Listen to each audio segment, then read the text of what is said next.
What's the generic bottle of water? Is it just something to get logos on it? Paul, that fight was absolute chaos from the beginning to the way you ended it. You took some heavy shots from where we were at in here. What were they like? Did you? They were heavy. Yeah. He was trying to finish me. I had taken the last Jaffa cake in the house, and he was not happy, man.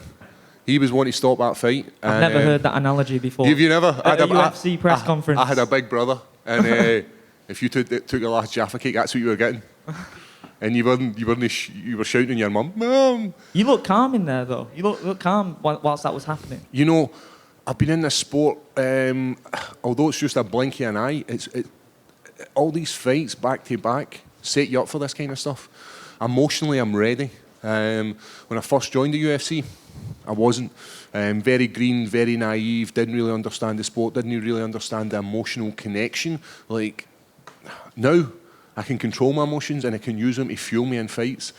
But what a sport, let's be honest. 1 minute you're eating heavy ground and pound, and the next minute you're whispering into his ear. And I don't know if any of you can watch this back and you'll be able to see me. I grab him tight and I'm like, it's over. Like I'm in an action film, you know. I absolutely love this sport. I love the emotion that I feel as I win, lose, draw, walk out to that octagon. Sitting here right now, I feel there's something that people will never ever experience, and I get to do it regularly. The triangle finish as well. At what point did you realise that that was a very realistic possibility? And was it as soon as he took you to the ground, it was like, right? Yeah, it's wild. People are still trying to take me to the ground after seeing my back catalogue. Like you know that I'm not bad off my back in Jiu-Jitsu. But for some reason, they're like, no, I could defend that. I definitely could defend that. Paul Craig's triangle, easy work. And then when they're there, and I nearly caught the triangle just a couple of seconds before, and he slipped out because I was like, oh. Yeah. And then I could hear my corner, Brian, coach, tell me, shift the hips, get that leg in. And as soon as I've got that active butterfly guard, it's very, very hard it's very hard for me not to catch a triangle. Like, it's something I catch every day in the gym. Anybody that trains with me will know. Like, there's guys in the house that'll be watching this fight, and they'll be like, Paul's going to triangle him. I think everyone's a fan of the Anthony Smith call-out as well. Where does that come from? And Glasgow as well, is that an official thing, or is that you just putting that out there? You tell the UFC, come to Glasgow? I'll tell you, I said something previously, and I definitely didn't get in trouble for it. Right? I believe that the UK have the demand for MMA. Yeah. Like, we see this in this card. It was one of the quickest selling out shows. It's stacked with European and UK talent. Why would we not come back? This sport's meant to be watched live. This sport isn't meant to be watched the next morning as like sitting in the couch with a coffee. This sport's to be watched with a beer. This sport's to be watched with a whiskey with your friends. Like, having that debate with your friends. It's not meant to be up at 5 o'clock in the morning feeling knackered. And by having more UK, European shows, it's only going to build the brand within this part of the world. So I am a massive advocate of pushing this. And having guys on the card, like myself, like Jack Shore, like Tom Aspinall, this is what's going to push this sport within the UK and European scene. And that's what I want. Massive well done to you, mate. Thank you. Hi, Paul, mate. First of all, fantastic win again, mate. Like I said, as soon as we saw you get taken, as soon as we saw you go on your back, everyone's saying, this is the normal world, you know. Yep. We know what's going to happen soon enough, you know. And as you were saying, next thing you know, you're whispering in someone's ear. Yep. Get a bit of a reputation for that one, aren't you, at the moment? Yep. You know, it's massive mission. And I know, is it like Brian Ortega's called T-City? Yep. And I think I might need to change my name. But the Beard Jiu-Jitsu is very, very good. It's effective for MMA. Who gave you that? Gallagher, Brian? It is. It's for the coach. It's for Brian. It's the name comes from being part of the gym, and you only get a name if you're part of your fight team. So it's not like, remember when you're in high school and you're going to call me Cool Johnny. Like, that's not what it's like. I'm just rocking up into school and like trying to start a new nickname for myself. Right, you call me Cool Johnny. That's me. And it doesn't stick. This is one of these things where somebody maybe says something and it kind of sticks, and then it just keeps going, and that's how I got the name. But my jiu-jitsu it must be one of the best in that division. I'm over the moon with how people can deem it so ineffective and believe that, no, that's not that dangerous. And I'm hopeful that people are taking note of it now. Well, everyone said the same with Ronda Rousey with the armbar all the time. She's always putting armbars off. Yep. Someone will defend it, but again, same situation as yours. Yep. So now you're sitting on like, what, a 5-win streak now in the UFC. All finishes, I remember, bar 1, I think it may have been. So you had the Gustafsson fight cancelled last year. Is that something you'd like to run back again before, or are you looking ahead of that now? Yeah, I'm looking ahead of that. You know, that was a fight to get me where I wanted to be. In this sport, you can go on a different path after 1 or 2 fights, and I believe I'm on a different path. I believe I'm getting closer to that top 5, and I think a fight against Anthony Smith, who's actually in the top 5, could be that. If you look at the division, there's quite a lot of people that are already matched up. You know, the top 4 people are roughly looking to fight each other. So there's an opportunity for me. I have beaten Ankalaev, I've beaten Jamal Hill, who are in the top 10. So I'm not looking to run that fight back unless the two of them have got a strap round their waist. What I'm looking for is I'm looking for a new opponent, I'm looking for a new drive, and I'm looking for somebody that's going to bring out the best in me, who puts that fear in me. You know, that fear that gets you up at 6:30 in the morning to do the hard work, rather than lying in bed and being like, it's fine. He's not in the top 15, so I'll not really work that hard. People will be listening now, mate, and congratulations again. Thank you very much. Paul Renfrey. At Media Day, you seemed like you weren't as impressed as we were with Anthony Smith's jiu-jitsu game. You declared yours were better. But so overall, what do you make of Anthony's game if you do get matched up? You know, everybody in the top 10 has an outstanding jiu-jitsu game, and they have an outstanding striking game and wrestling game. You need to be all-round to be in this game. You can't have one thing unless you're the bear Jew. All you need is that bear jiu-jitsu, and if you've got that, then you can go to the top and you can be the champ. Do I think Anthony Smith's got good jiu-jitsu? Yes. Is it better than mine? I don't think so. He's not as hungry as me, and he's not got that putting himself in danger to get submissions. I hunt for submissions. And in that fight, there was times where people must have thought, oh, that's a rear naked choke. Right, it wasn't a rear naked choke. Oh, that triangle's nearly in. Oh, like that's what I do. It's like telling a story. If the story I tell you is I wake up in the morning and I go through my day and I go to bed, that's not a very exciting story. What I do is I do this. So that's a sport. This sport's about entertainment.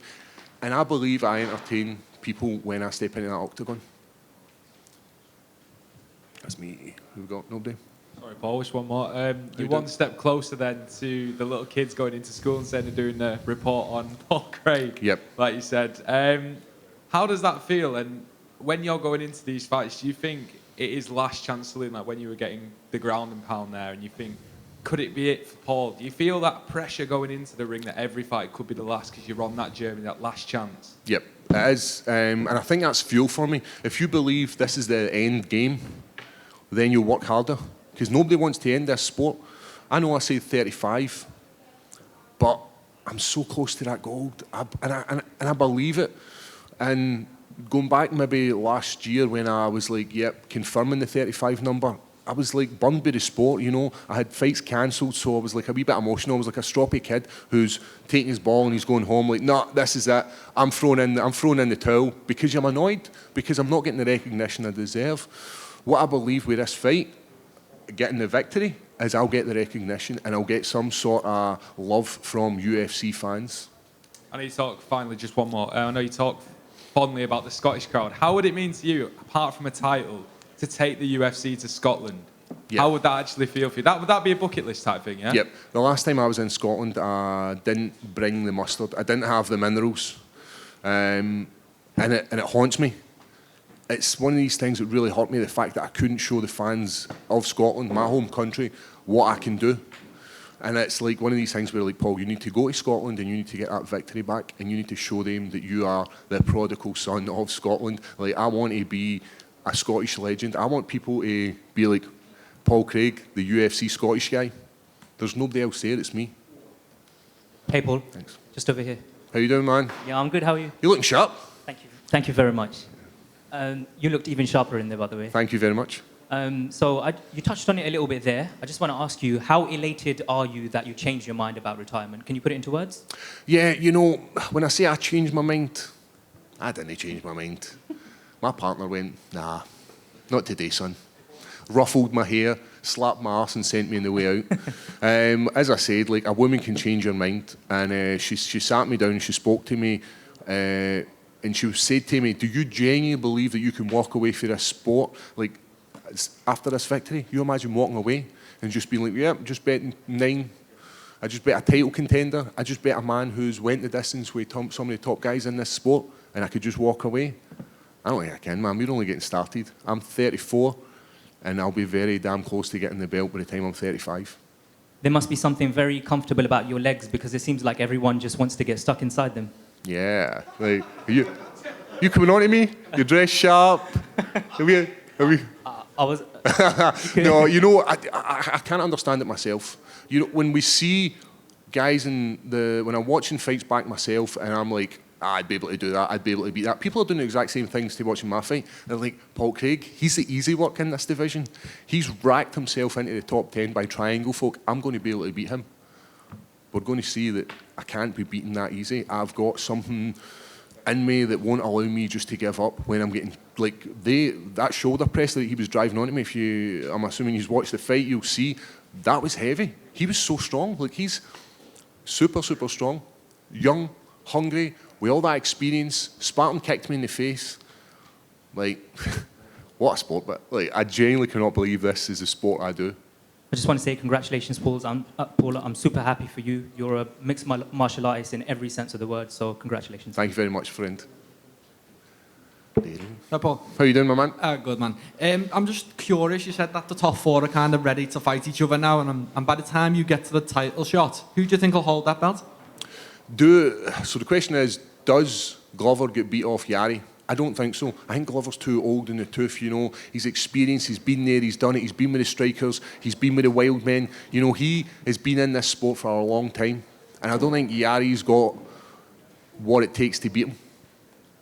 I do believe that Ankalaev has got what it takes to beat him. We've seen his fight last weekend where he went the 5 rounds, barely came out of the first gear. That's the guy I want to take the title. Because then, once he gets that title, I can say, hey, I know a guy that beat you with a second to spare. And that's the story that I would love to have. Him win the title and me take the title off him and be the first Scottish and the second UK champion. And stylistically, when you look at them top guys, who do you think provides you with the toughest matchup? Toughest matchup? You know, I would need to say there's nobody. I think you have to have that confidence. And I don't think it's being arrogant. I think you just have to have a little bit of self-belief that you're like, no, I can beat this guy. I can beat anybody you put in front of me. Just give me a couple of months and let me tweak a few things and make it slightly better and work in that triangle. Good luck with it, mate. Can't wait to watch. Thank you very much, brother. Is that us? Paul, just a quick one over here. How you doing, man? Outside of yourself, who do you see having the best jiu-jitsu in the division? You know, there's loads of guys. I always used to look up to Damien Maya. That's what my daughter's named after, Damien Maya. Her name's Maya, obviously, believe it or not. I got to meet him. I got to see firsthand how good his jiu-jitsu is. So for me, he was a guy. Looking now, Charles Oliveira is dangerous. I love, he's very long, levered like myself, creates wicked submissions. In our division, I thought it was Krylov. I thought Krylov had the best in our division. And he probably still does, but I just happened to beat him on the night. Thank you. Done.